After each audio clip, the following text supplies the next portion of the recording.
100% शेतकरी विरोधामध्ये असताना 100% बागायतदार विरोधामध्ये असताना अशा पद्धतीचा कुठचाही केंद्र शासनानं प्रकल्प लादू नये। काल 32 रुपये किलो मागे भाव होता, तो एक्झॉटिकनं आज 50 रुपये करण्याचा निर्णय हा त्यांच्या कंपनीच्या द्वारे घेतलेला आहे। तिथं आपण आता बसलेलो आहोत आणि याच्या समोरची जी इमारत आहे, या दोन्ही इमारत अजून डिसेंबर किंवा जानेवारीला रिक्त होणार आहे। आज रत्नागिरीमध्ये 3 महत्त्वाच्या विषयांवर जिल्हाधिकारी कार्यालयामध्ये बैठक संपन्न झाली। यातली पहिली बैठक ही नाणारमध्ये जो बॉक्साईड प्रकल्प त्याची सुनावणी 20 आणि 28 तारखेला होती, त्या संदर्भातली एक बैठक होती। आंबा बागायतदार जे आहेत त्यांना कॅनिंगसाठी चांगला रेट मिळत नाही, ही एक तक्रार होती। त्या आंबा बागायतदारांची एक बैठक होती आणि सारथीचं विभागीय कार्यालय रत्नागिरीमध्ये सुरू करावं या मागणीसाठी एक बैठक होती। अशा 3 बैठका या ठिकाणी संपन्न झाल्या। सुरुवातीचा जो नाणारचा विषय आहे, या संदर्भामध्ये आपल्याला माहिती आहे की राजापूर लांजा मतदारसंघाचे स्थानिक आमदार किरण भैया सामंत यांनी सुरुवातीलाच सांगितलं होतं की लोकांची जी भूमिका आहे त्या बॉक्साईडच्या बाबतीमधली तीच माझी भूमिका आहे। आणि त्याच्यानंतर असं एक चित्र निर्माण झालं की पंचायत समितीची राजापूरची आहे, तिनं एकमतानं ठराव घातला की ही सुनावणी रद्द करा। आमदार महोदयांची तीच भूमिका होती आणि या संदर्भात आज आम्ही बैठकीचं आयोजन केलं होतं। पण याच्या पार्श्वभूमीवर काल माझी जिल्हाधिकाऱ्यांची चर्चा झाली, विशेषतः मुख्यमंत्री महोदयांची चर्चा झाली। आज 100% तिथल्या खातेदारांनी, एक 2-4 किरकोळ सोडले तर सगळ्या खातेदारांनी विरोधाची पत्र ही कलेक्टर महोदयांना दिलेली आहेत आणि या पार्श्वभूमीवर 28 आणि 20ची जी जनसुनावणी होती ती रद्द करण्याचा निर्णय हा प्रशासनाने घेतलेला आहे। आणि तो निर्णय घेत असताना राजापूर लांजा मतदारसंघाचे आमदार देखील उपस्थित होते, तिथले सगळे शेतकरी देखील उपस्थित होते आणि एक भूमिका आम्ही सातत्याने जी मांडतोय तीच भूमिका बैठकीमध्ये मांडण्यात आली की बाबा लोकांना विश्वासात घेऊन लोकांनी जर संमती दिली किंवा लोकांनी जर सांगितलं की तुम्हाला नाणारला बॉक्साईडचा प्रकल्प पाहिजे, नाणारला अजून काही रिफायनरी पाहिजे, नाणारला अजून कुठचा प्रोजेक्ट पाहिजे, तर हे सगळं ठीक आहे।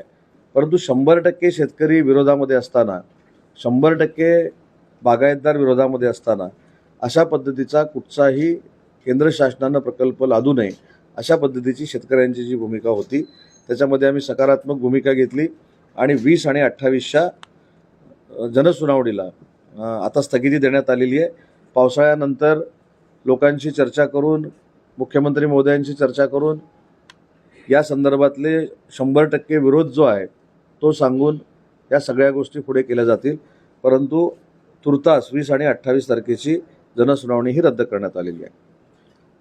आंबा बागायतदारांच्या बाबतीमध्ये काल मला एक निवेदन आलं आणि आंबा बागायतदारांमध्ये गैरसमज होता की सोशल मीडियावर किंवा प्रिंट मीडियामधनं अशी एक बातमी येत होती की 5 रुपयानं रेट वाढला आंब्याचा।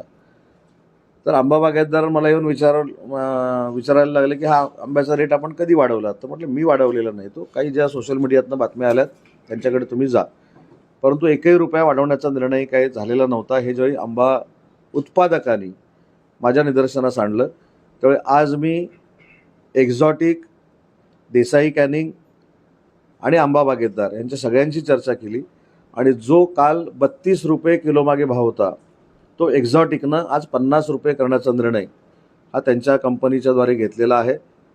त्याच्यामध्ये त्यांनी जर काय पाठीपुढे केलं तर तसे मिनिट्स देखील आम्ही तयार केले। जिल्हाधिकारी त्या बैठकीला उपस्थित होते।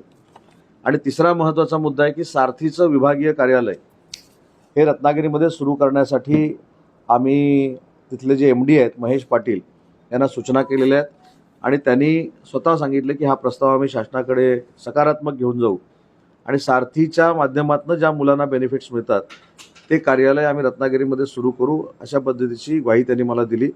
आणि त्याच्या पुढे जाऊन सारथीशी निगडीत असलेले जे विद्यार्थी आहेत त्यांना ऑनलाईन प्रशिक्षण सुरू करण्याच्या संदर्भातले देखील मी सूचना केलेल्या आहेत आणि त्याच्यामध्ये देखील आम्हाला यश येईल अशा पद्धतीच्या 3 महत्त्वाच्या बैठका या ठिकाणी झाल्या। रत्नागिरी नगरपालिकेच्या इमारतीची काल पुन्हा एकदा मी पाहणी केली। 2 दिवस जो पाऊस पडला त्याच्यामुळे काम विस्कळीत झालेलं आहे। जे आम्ही 4-5 दिवसामध्ये लोकार्पण करणार होतो ते 7-8 दिवस पुढे गेले, 8 दिवस पुढे गेले। पण एक कॉर्पोरेट बिल्डिंग महाराष्ट्राच्या पूर्ण नगरपालिकांमधली ब वर्ग ही पहिली इमारत आम्ही बांधायला म्हणजे पूर्ण केलेली आहे. दुसरा आज बैठकीमध्ये निर्णय करण्यात आला की जिथं आपण आता बसलेलो आहोत आणि याच्या समोरची जी इमारत आहे, ह्या दोन्ही इमारत अजून डिसेंबर किंवा जानेवारीला रिक्त होणार आहेत. मग आज आम्ही धोरणात्मक निर्णय असा घेतला की जी विविध कार्यालय भाड्यानं जिल्ह्यामध्ये कुठेतरी असतील तर त्यांना जिल्ह्याच्या ठिकाणी एकत्र आणायचं. समोरची जी बिल्डिंग आहे त्या बिल्डिंगमध्ये अतिशय चांगल्या पद्धतीनं सेतू हा जो एक प्रकार आता आपण तिकडे केलेला आहे, जिथे फार मोठी गर्दी होते, बसायला देखील कुठं खुर्च्या मिळत नाहीत, कंजेस्टेड एरियामध्ये आहे, तर जुन्या इमारतीमध्ये सेतू चांगल्या पद्धतीनं करण्याचा देखील आपण निर्णय घेतला आहे.